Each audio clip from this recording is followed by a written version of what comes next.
नाम तो सुना होगा।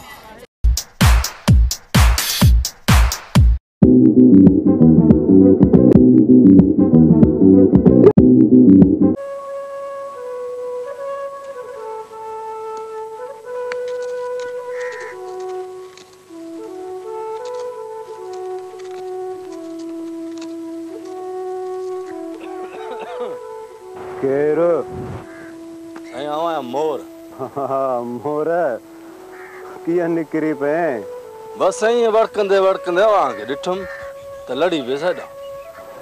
आ अच अच वे वे वे हाओ साईं हाओ।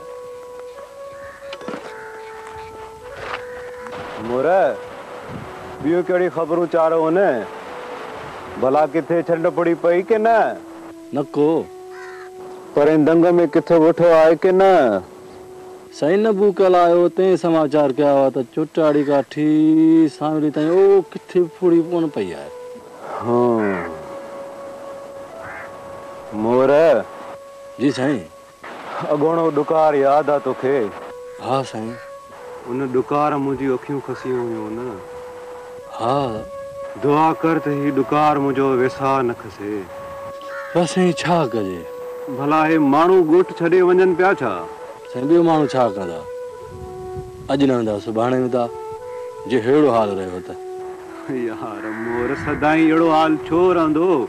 साईं हिकिड़ी ॻाल्हि चवां। मोर इहो पुछी पोइ ॻाल्हि चवणु कॾहिं खां सिखियो आहीं? न साईं तॾहिं बि चओ मोर चओ। साईं अवां वॾनि माण्हुनि खे ॾुकार छा कंदो? बुख त कख न हेठि ॼमंदी आहे साईं।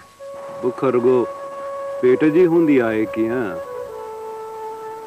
हींअर जे सौदो थिए हा न दुख सुख जो त आउं कॾो को करे छॾियां हा। भला मोर काको वसंत कीअं आहे? बस साईं हर को बुतगे।